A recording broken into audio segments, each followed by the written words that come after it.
So our first plan was to go to Ben Nevis one day early, go via Edinburgh, spend some time there, then go in the evening to the hotel near Ben Nevis, get well rested. The next day start sometime before 12 o'clock to go up Ben Nevis. When we come down Ben Nevis, we would then directly go to Scafell Pike, climb the mountain somewhere around midnight, maybe even before midnight, so we would do that one in the dark. After that, go on to Snowdon, our last mountain, and finish Snowdon, sometime before 12. We are planning to go around at 10 o'clock to finish it, so we have about 2 times buffer, 2 hours buffer. Fully insured. But the larger test will do awesome. With my brother damage, just make sure it's packed for epic. It's healthy. It's great. A little bit too spacious, but I guess we will make do. And the bags. Yeah.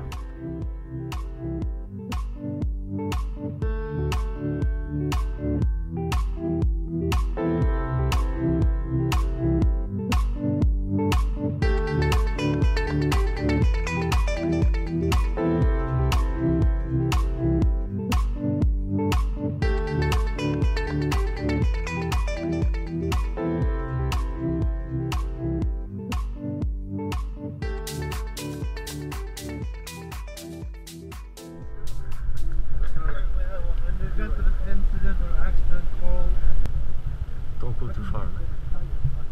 So here's where we went with the rocks and everything. Here's probably where we got the flat tire. Here's the traces.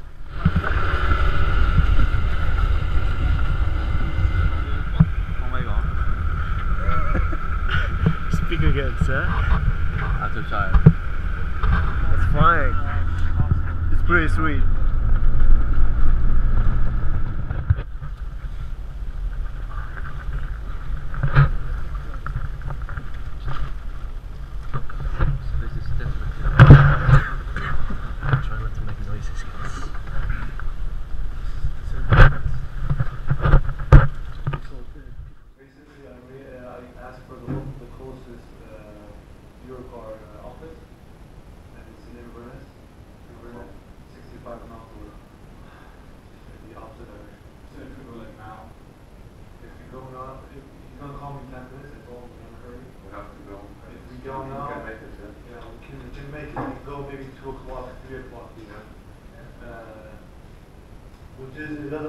There's no difference, so I will have to sleep anyway. Let's try it. Yeah, you just have to check if they have the same car basically. Same specs.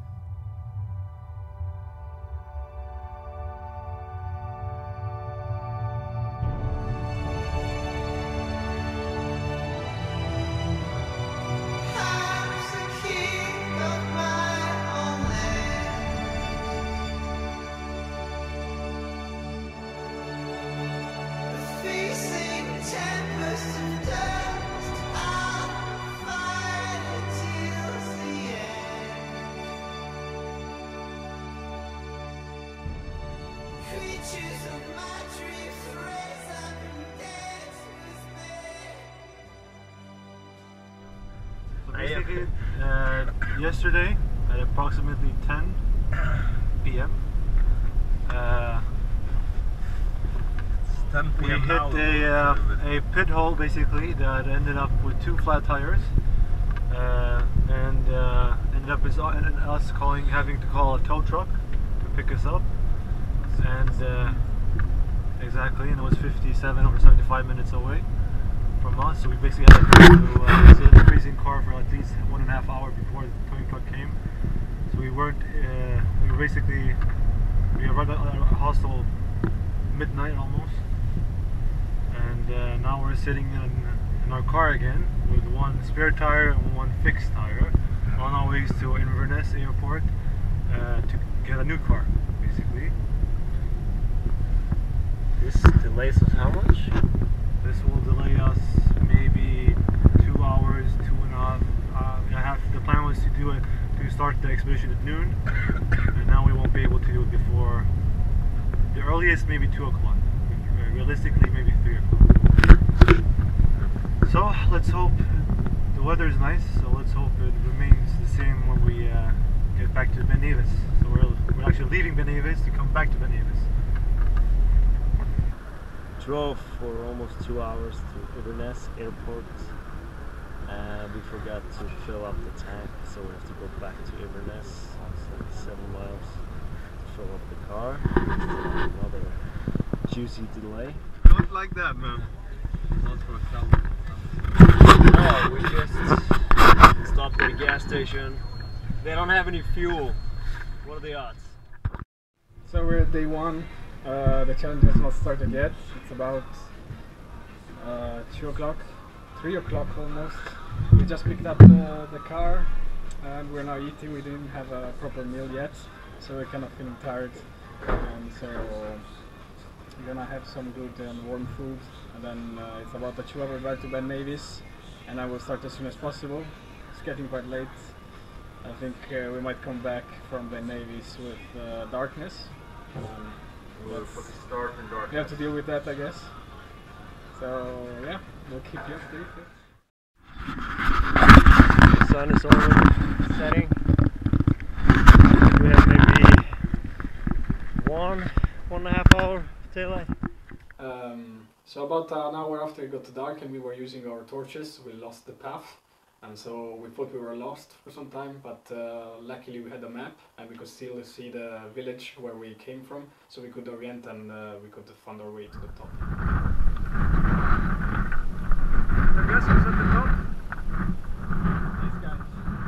These guys. Fuck! This is the. Oh shit! Hey! Team Warsaw! Can we go? Yeah! Right, it's 2025. He is fucking making me blind with his flashlight here.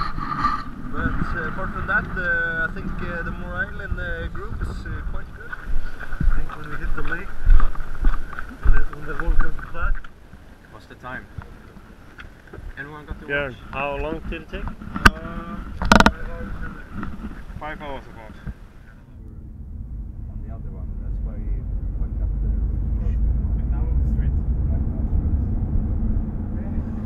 It's 3:18 morning or night or whatever you say. I've been waiting for fucking 20 hours or something now. I'm starting to feel bad. My legs are fucking hurting even from the first peak, which kind of sucks. But the good news is that we just drove by Cockermouth, which seems to be a cool place to hang out. Shame we didn't have the time to hit the pub there. Otherwise, we're feeling big boy is a little bit weak at the moment. He's having some problems with this big thigh. But worst case scenario, we eat him and keep going, I guess. And we just stopped for a stretching after like 4 hours drive. I think Robin is stretching for the first time. Yep. But I can feel so much pain. Well, in Sweden I'm considered to be quite a stretcher. It's 4:24 and we're just about ready to hit Scaffold Pike. After driving for more than 15 hours, I started to feel a severe cramp in my right thigh that hindered me from standing properly. So when we arrived to Scaffold Pike, I had to make a choice, either to skip and rest so I can be fresh and drive the rest of the team members to the last mountain, Snowdon, or take a risk and eventually hurt myself and get stuck on Scaffold Pike. So I decided to sit the second mountain out. Throwing in a rock for good luck.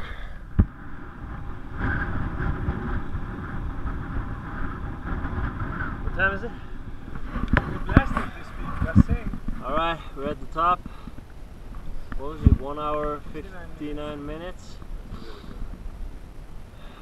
It's not as foggy as we thought, so hopefully the descent will be fine. Alright, 7:38. Almost down. Me and Björn are feeling lightheaded from lack of nutrition and getting really Fucking tired. So when we went down the mountain of Scaffoldpike, that was about 7 in the morning. Some people were quite fit, like Luca. Other people, like Inge and me, we had a little bit of trouble. We were quite lightheaded because the last meal we had was at 3 p.m. the day before, and we only had some small snacks and so on. And we knew at this point that we had to be extra careful when going down the mountain. It was early in the morning, and yeah, that's usually when you do stupid mistakes. Okay, day 2. It's 10 to 9. We left about 10 minutes ago.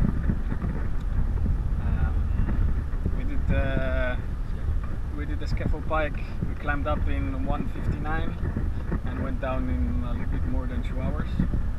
We're now heading towards Snowdon. The next big factor is the traffic, and we got quite lucky with the weather. It didn't rain at all during the walks. However, we did most of both first 2 peaks at night. That may have cost us a few minutes, I guess, but we were quite fast anyway.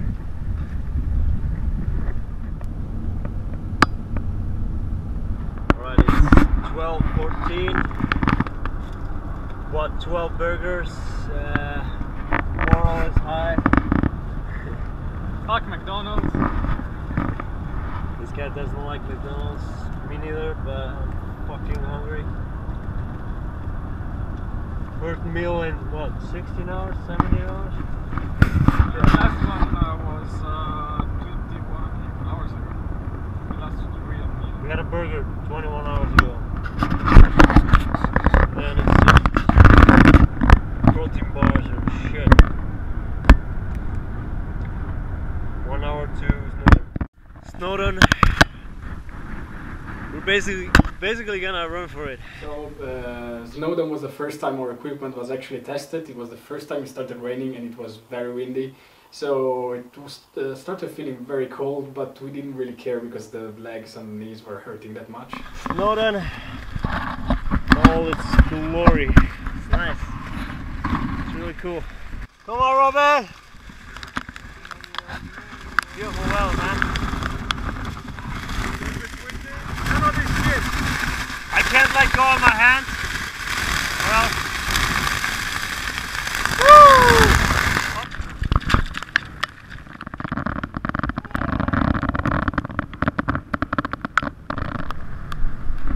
Oh shit! 16:52 now. 16:52. Me and Luca are the first to finish the 3-peak challenge. We decided to divide it into pairs of 2 just to make sure we would finish, but I think we will all finish in time, which is great success. Yeah, they're the next 2. So. We're celebrating our bad fucking luck, that we're spending the whole fucking year with bad luck.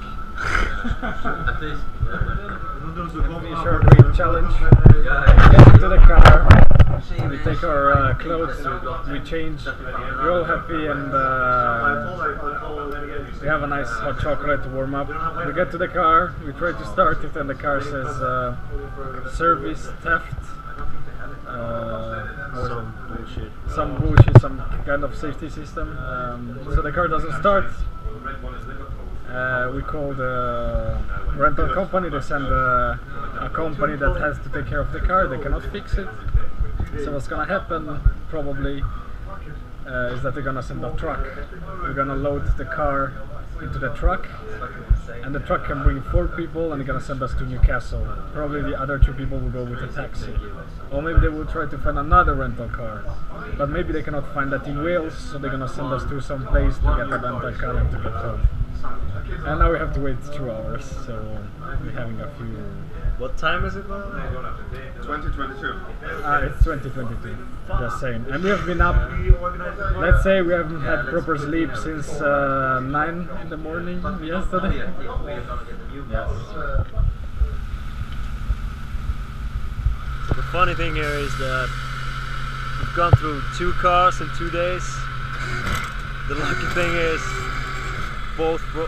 the first one broke down before the challenge, and this one got fucked up after the challenge. We've done the 3 peaks challenge, so They're all very tired, yeah. All I can say, I'm glad it was them and not me. If everything would have worked out how we planned it in the beginning, I think not much would change.